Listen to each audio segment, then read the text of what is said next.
avec nous aujourd'hui. En ce 11 novembre 2022, nous sommes réunis pour commémorer, comme chaque année, l'armistice de la Première Guerre mondiale et l'arrêt des hostilités de ce conflit qui ensanglanta le monde et plongea l'Europe dans une période terrible dont elle mit presque un siècle à sortir. En ce 11 novembre, comme chaque année, nous nous souvenons du sang versé, des sacrifices infinis qui furent ceux des Français morts pour la patrie, des Verriérois qui donnèrent leur vie. Nous nous souvenons de tous ceux qui connurent l'horreur d'un front qui laissa dans la vie de ceux qui s'y rendirent des traces indélébiles et qui, pour beaucoup, souffrirent durant leur vie des séquelles physiques et psychologiques qui accompagnaient ce conflit.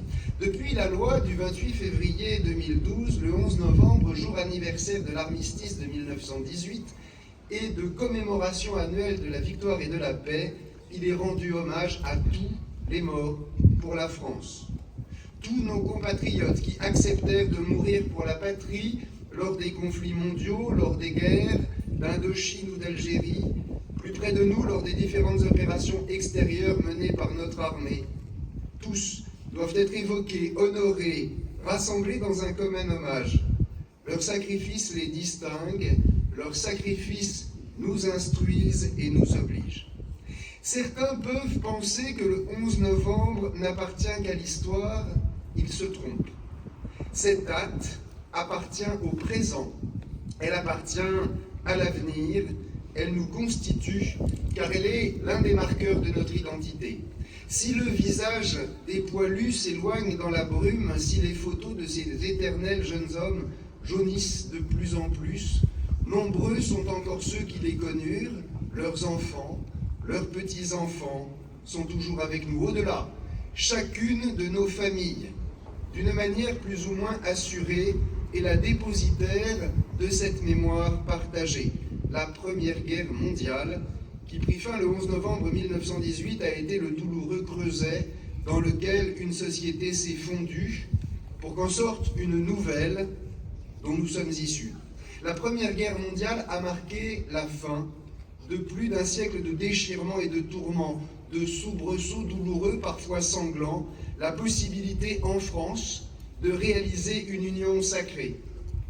Même si les débuts furent laborieux, elle scella dans un pacte renouvelé la commune destinée des Français, laïcs ou cléricaux, des villes et des campagnes, de toute classe et de toute sensibilité. Oui, il y eut bien une union sacrée, et dans l'épreuve, tout un peuple rassemblé éprouva son unité.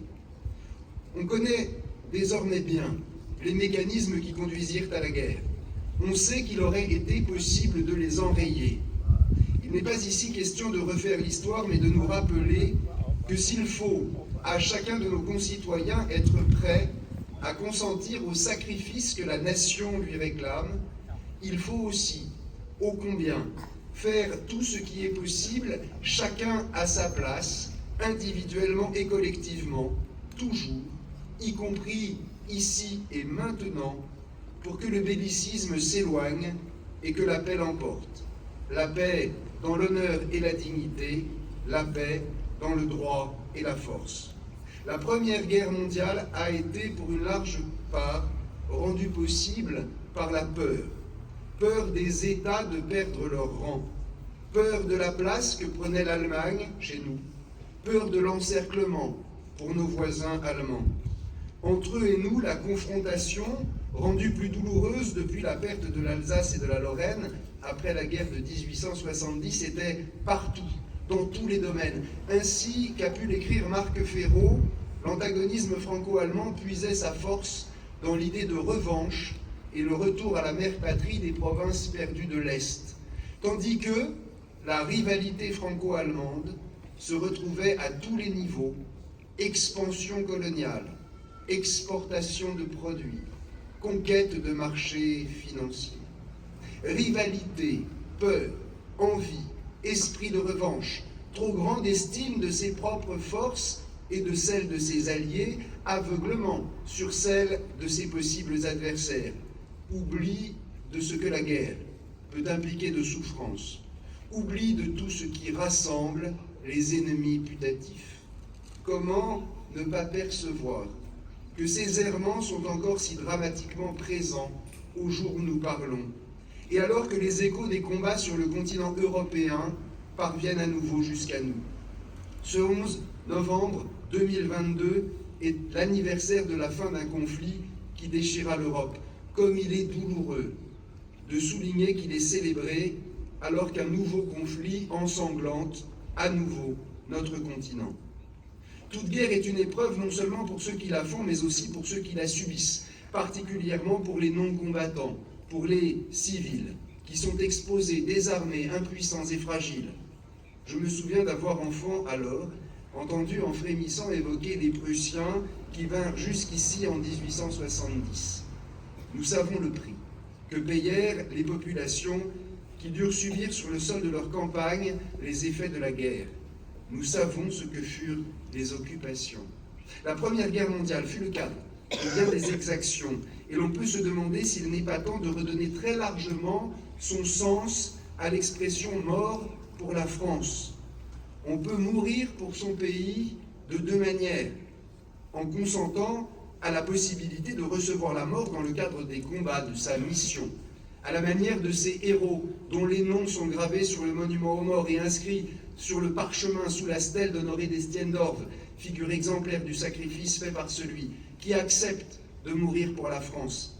Mais à côté de ces héros, il en est bien d'autres qui sont morts pour la France, qui sont morts à la place de la France, qui sont morts parce que, Français ou non, ils étaient là où les assaillants ont cherché à blesser notre pays.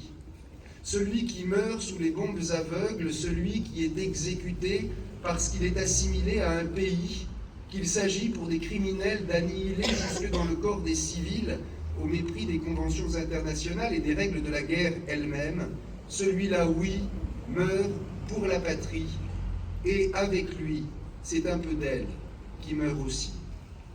Comment, à l'heure où nous devons commémorer nos morts, leur victoire et la paix, ne pas songer avec effroi aux charniers découverts en Ukraine, à ces civils exposés au bombardement, à l'obscurité, à la faim, au froid, à la mort? Comment, alors que nous avons l'honneur d'accueillir dans notre ville quelques familles ukrainiennes, ne pas nous souvenir des réfugiés qui suivirent le même et douloureux chemin sur notre sol au long de la Première, puis de la Seconde Guerre, hier? Que les mots d'Albert Le Demain, en 1914, semblent encore actuels partout. C'est comme aux premiers âges de notre histoire, la marche des barbares qui passe, avec le fer et la flamme, le crime sans excuse et la bestiale destruction.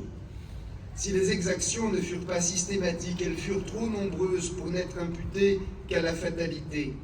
La destruction liée au bombardement des villes, le souvenir de Reims est resté très vivace, connut pendant la Première Guerre mondiale une brutalité jusqu'alors inédite. Il y eut aussi, on l'oublie parfois, une occupation avec ses inévitables faits de prédation, notamment dans les Ardennes et dans le Nord, et une véritable politique de déportation de populations civiles. Déjà aussi, la Première Guerre mondiale connut ses faits de résistance, notamment avec l'engagement de femmes remarquables qui en annonçaient d'autres. Combien le vertige peut nous saisir. Bombardement, destruction, prédation, occupation, mort, hier, aujourd'hui encore. Choisissant cette année d'associer en ce jour singulier la mémoire des victimes civiles à celle des soldats, je ne peux pas ne pas mentionner ce génocide perpétré à l'encontre des Arméniens en plein cœur de la guerre, qui en annonçait lui aussi un autre. L'année 1915 marque un tournant dans l'histoire de l'humanité. Dès 1895, Jaurès l'avait dit, il faut sauver les Arméniens. On rapporte qu'Hitler interrogea ses généraux à la veille de commettre l'inexpiable. Qui se souvient des Arméniens? Le silence, l'insouciance, l'indifférence ont contribué à rendre possible ce qui n'aurait jamais dû advenir. Nous devons nous souvenir, oui, de ceux qui combattirent, comme de ceux qui ne furent que les innocentes victimes de régimes ou de décisions criminelles. La victoire que nous commémorons aujourd'hui est arrivée bien tard. Elle n'effacera pas les atrocités commises. Ces atrocités, n'en doutons pas, ont été telles qu'elles ont contaminé le siècle tout entier. Dans une certaine mesure, nos générations, même les plus jeunes, en sont encore marquées.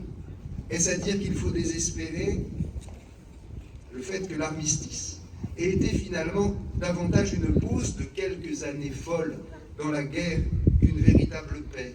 Le fait qu'aujourd'hui, à nouveau, des combats fassent rage en renouant avec des pratiques que l'on croyait bannies de notre continent, ceci doit-il tout emporter? Assurément non. Nous nous retrouvons ici, sur cette place qui porte le nom de Charles de Gaulle, combattant de la Première Guerre mondiale, incarnation de l'esprit de résistance et vainqueur de la Seconde, devant la statue d'Honoré d'Estiendorf, soldat, héros de la résistance et apôtre, même dans la mort de la réconciliation. Voilà qui est déjà pour nous plus qu'un message. Si nous devons nous rappeler ce qu'il y eut d'héroïque et de terrible dans les conflits, la nécessité du sacrifice de ceux qui acceptèrent de tout donner, même leur vie, et de ceux qui l'acceptent encore, nous devons aussi nous souvenir que certaines armes sont plus puissantes que les obus. Ces armes, qui nous sont offertes largement, sont l'amitié, la bonne volonté, la culture, la bonne foi, l'ouverture, le sens de l'autre, l'oubli de soi, la rencontre. Elles ne se fabriquent pas dans des usines, elles ne coûtent pas d'argent, consomment peu, même si elles peuvent consumer. Ces armes, des hommes qui avaient devant les yeux les horreurs de la guerre, les ont forgées. Franz Stock, dont la mémoire est indissociable de celle d'Honoré d'Estiendorf, l'avait magnifiquement incarné dans l'entre-deux-guerres. Après-guerre, ces armes ont été à l'origine de la création des jumelages, pour ancrer la paix entre nos peuples dans le cœur même de nos communes. Il y a un peu plus de 50 ans, Verrières a décidé de se jumeler avec une ville allemande, Evelof. Des enfants des combattants de la Première Guerre mondiale, ayant vécu la Seconde, de part et d'autre, ont fait le choix délibéré de l'amitié et de la fraternité. Depuis plus de 50 ans, notre ville, ses enfants, ses familles, vit au rythme des échanges et des rencontres. Là-bas comme ici, des hommes et des femmes de bonne volonté construisent avec joie cette Europe qui nous semblait relever de l'évidence et dont nous apprenons, hélas, ces jours encore, qu'elle est toujours à construire. Le conseil municipal de Verrières a voulu marquer d'un geste symbolique cet anniversaire, cette amitié. Alors que nos amis de Velof viendront nous apporter un arbre de mai, comme celui qui orne la place centrale de leur ville, pour être, dans notre ville, le symbole de notre amitié, nous avons, pour notre part, demandé à Christophe Rouleau, un artiste verriérois bien connu, de bien vouloir réaliser une œuvre qui représente cette amitié. Nous avons fait fondre 2 exemplaires de cette statue originale pour que, là-bas et ici, elle marque dans le temps l'amitié qui nous unit, française et allemande. Ces 2 silhouettes qui se tiennent par la main évoquent bien sûr un passage important de notre histoire commune. Verriérois, amis de Evelof, regardez bien chacun de ces visages, il y en a un qui est le vôtre. Au cœur de la commémoration du 11 novembre, nous avons le privilège de poser ce geste fort et durable, en nous rappelant que le fruit de la victoire doit être la paix, cette paix qui est infiniment plus que l'absence de guerre. Nous allons dévoiler successivement la plaque qui rappelle, au pied du monument aux morts, la Grande Guerre, puis la statue de l'amitié franco-allemande. Elle se trouve sur cette place, juste à côté de celle en hommage à Honoré d'Estiendorf. Je crois que cette proximité lui aurait plu. Elle se veut en tout cas fidèle à ce qu'il fut. Je vous remercie.